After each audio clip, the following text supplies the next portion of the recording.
On September the 11th, the United States was attacked.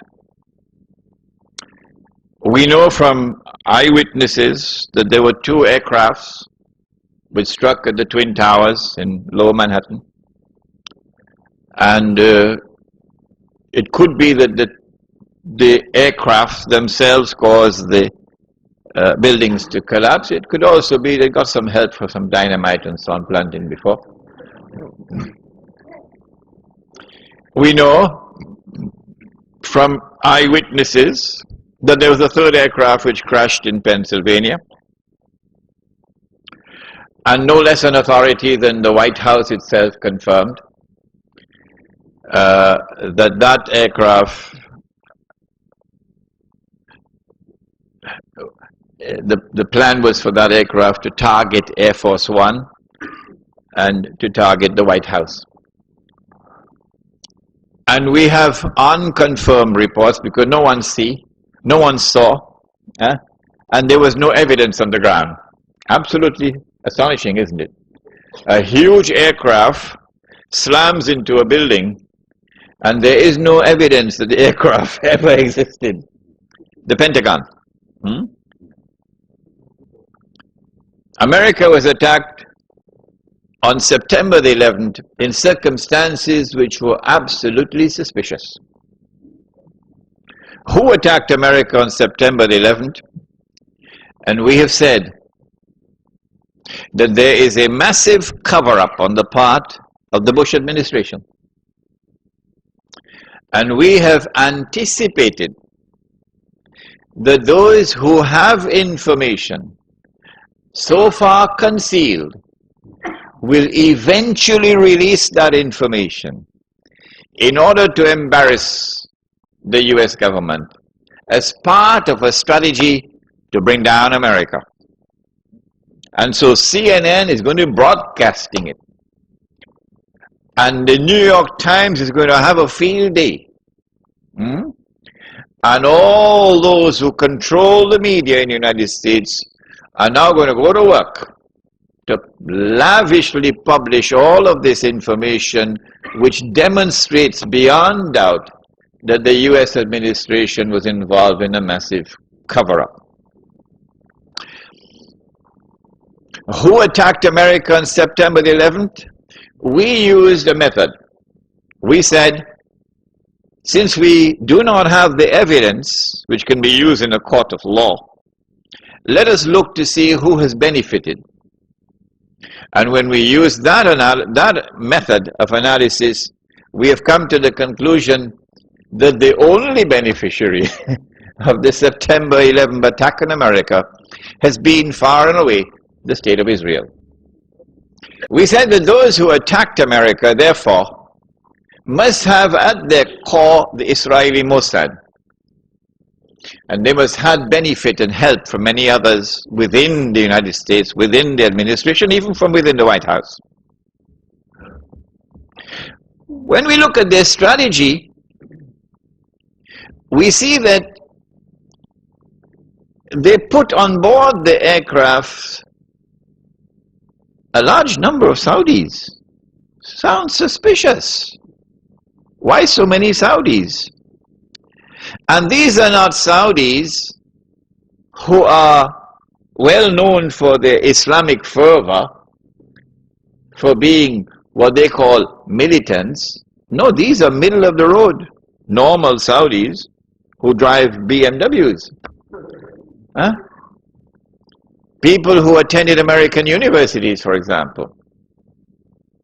They were on board the aircraft and they died when the aircraft crashed. So these were the hijackers, except that one of them read in the newspapers that he was dead.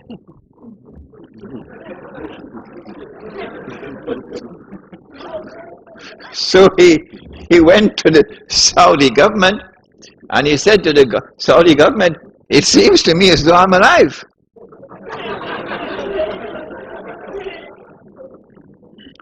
The Saudi newspapers published this article, which I read with my own eyes.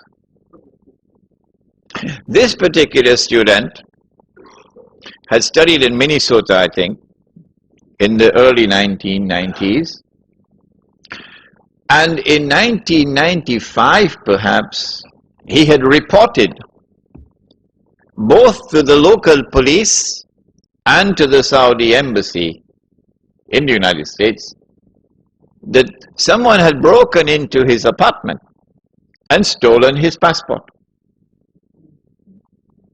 Whoever did that used that passport to hijack his identity, and so they could put him on board the aircraft.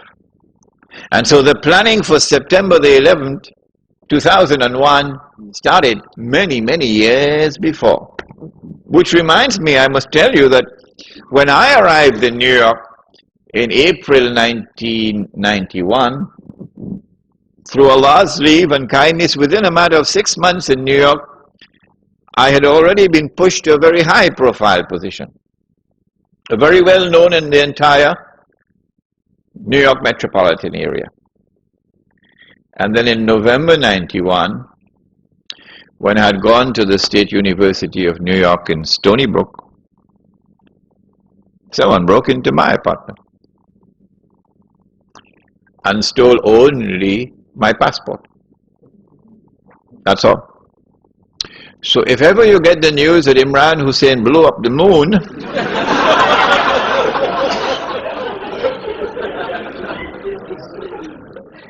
you'll understand the background. They're holding it. They have not as yet used it. But the more I talk about it, the less likely that they can use it. My passport, therefore my identity. Why so many Saudis? It's suspicious. And why these middle-of-the-road Saudis? The answer is because Saudi Arabia, the government of Saudi Arabia, has a friendly relationship with the United States. In fact, there is something common between the state of Saudi Arabia and the state of Israel which would surprise you. They are sisters. The same forces who work for the establishment of the state of Israel are the same forces who work for the establishment of the state of Saudi Arabia. The same forces who have kept Israel alive today and guaranteed Israel's security are the same forces who have kept Saudi Arabia alive today and has guaranteed Saudi Arabia's security. And when the state of Israel is to be destroyed, Saudi Arabia also goes down into the garbage bin. They're sisters. But at the moment, the friendly relations and the good press which Saudi Arabia receives in the media in the United States of America, and the fraternal relations between the government of Saudi Arabia and the government of the United States stands in the way of those who attacked America on September the 11th. In what way? I said to you last time I was here that the United States cannot attack Iraq until a particular moment arrives. And I gave you some homework. I ask you to think. Iraq does not pose any threat to the United States. It does not pose any threat to the state of Israel. The Israelis have to be digging and digging and digging for a strategy to be able to make Iraq look threatening. So now they're coming up with all kind of fancy theories about biological weapons and weapons of mass destruction and so on. It's just dust in the eye. Well, and if Israel does not pose any threat, why all of this hullabaloo, all of this shouting from the mountaintops about attacking Iraq? And who, in military strategy, which commander-in-chief, which country which is about to wage war, which country will announce for 1 year in advance, 2 years in advance, we're going to be attacking you? and then publish in the newspapers all kinds of alternative strategies how to attack. It sounds suspicious. Sounds like the attack on Iraq is not for military purposes. Sounds like the attack on Iraq is for political purposes, so that political dividends might accrue from it. What are those political dividends? That is at the heart of the beginning of my talk tonight. The hadith is a day like a year, a day like a month, a day like a week when Dajjal is released, okay? And we identify the island of Britain with a day like a year, and how did we arrive at that? We're not going to do that tonight, because we did that already. And then a day like a year ends, and it is followed by a day like a month, and one ruling state gave way to another. Britain is no longer the ruling state in the world.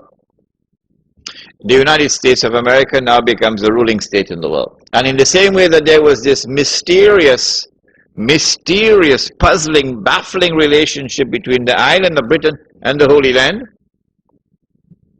starting from the Balfour Declaration, so too now you have this mysterious, mystifying, baffling relationship between the United States of America and the State of Israel, which was so clearly apparent in Durban.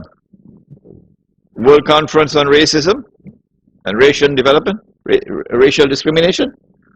When Israel walked out of the conference, because the whole world combined to condemn Israel for its atrocities on the Palestinian people, guess who walked out with Israel, holding on to Israel coat's tail? Uncle Sam. Uncle Sam. So this puzzling, mystifying relationship between the second ruling state and Israel. The first ruling state in Israel, Britain and Israel. The second ruling state, the United States and Israel, is explained by a day like a month. And then we said that a day which is like a month is now coming to an end. And the September 11 attack on America is in many respects a parallel to another attack which had occurred many years earlier. There's a parallel between the two. That one was in the summer of 1914, okay? The assassination of the Grand Duke Franz Ferdinand in Sarajevo. And that attack, that act of terrorism, launched the First World War, the big war. Similarly, September the 11th, the same forces at work in the summer of 1914 are the same forces now at work, September the 11th. With that attack in Sarajevo, Britain, which was the ruling state in the world, now during the First World War, has to yield to another ruling state, namely the United States of America. If you don't understand, go and read your history. Now with September the 11th, the attack is now on the United States to bring down the United States as the ruling state in the world. But in the process of bringing it down, the United States has some very important work to do for Israel. I can identify tonight two very important things that the United States has to do for Israel. There are many more, but there's no need to do more than simply two. In order for Israel to succeed the United States as a ruling state in the world, not only must the US economy collapse and the US dollar collapse, and when the US dollar collapses, it brings down the whole world of paper money with it. And if you don't believe me, just wait. Just wait. This is going to be the topic, Blacktown, Wednesday night. Do please come on Wednesday night, because that is the most important lecture of all. Islam and the international monetary system. Please come on Wednesday night for that lecture.